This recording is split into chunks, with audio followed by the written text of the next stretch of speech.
1월 18일 오늘 만나 성경 말씀은 요한복음 6장 10절에서 13절입니다.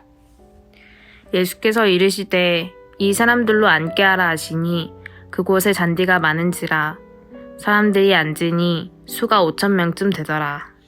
예수께서 떡을 가져 축사하신 후에 앉아있는 자들에게 나눠주시고 물고기도 그렇게 그들의 원대로 주시니라. 그들이 배부른 후에 예수께서 제자들에게 이르시되 남은 조각을 거두고 버리는 것이 없게 하라 하시므로 이에 거두니 보리떡 5개로 먹고 남은 조각이 12바구니에 찼더라. 아멘. 오늘 만나로 만나주시는 하나님을 기대합니다. 요한복음은 오병이어의 표적이 6월절이 가까웠을 때 일어난 사건이라는 것을 6장 4절에서 명시하고 있습니다. 6월절은 이스라엘의 출애굽이라는 구원을 가능케 한 명절 아닙니까? 애굽 땅 이스라엘 집의 문설주와 문지방에 발라진 양의 피를 보고 죽음의 사자는 그냥 넘어갔습니다. 유월했습니다. 6월절에 희생되는 어린 양은 십자가 위에서 보혈 흘리신 예수님을 예표합니다.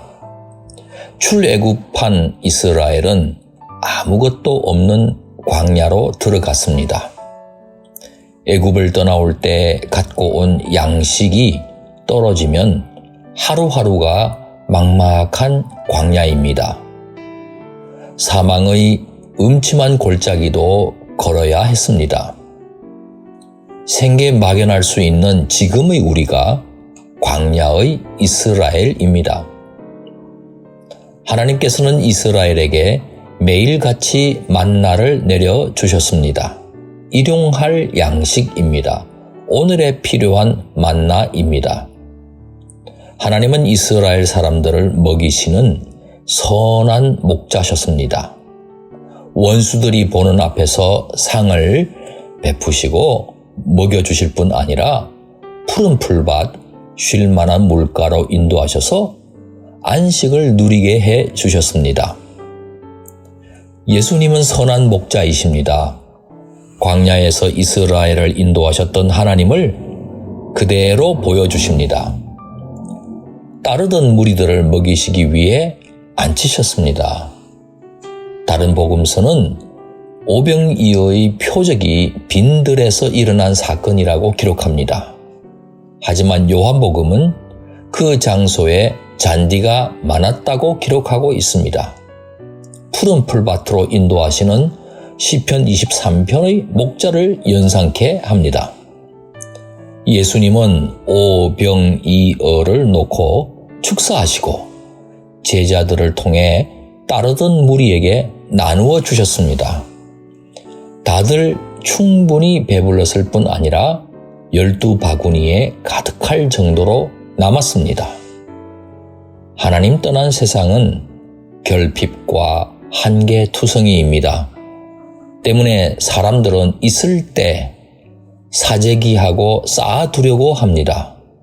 언제 없게 되는 순간이 들이닥칠지 모르기 때문입니다. 그래서 불안한 겁니다. 코로나 시대에 선진국이라고 알려져 있는 나라의 국민들도 얼마나 사재기하였습니까? 이웃이 어찌 되어도 나만 살아남으면 된다는 심산이었습니다. 야만적인 민낯이 그대로 드러난 겁니다.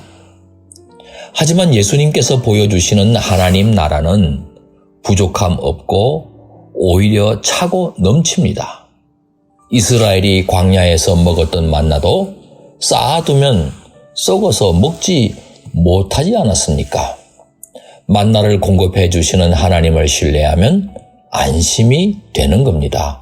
오늘의 만나를 먹는 것으로 충분했습니다. 예수님은 무엇을 먹을까, 무엇을 마실까, 무엇을 입을까 걱정하지 말라고 말씀하셨습니다. 생존에 필요한 것들에 대해서는 하나님께서 책임져 주시기 때문입니다. 우리가 악할지라도 자식에게 좋은 것을 줄 아는데 하물며 하늘 아버지께서 간구하는 성도들에게 어찌 좋은 것 주시지 않겠습니까? 우리가 신경 써야 할 것은 하나님의 나라와 의를 먼저 간구하는 일입니다.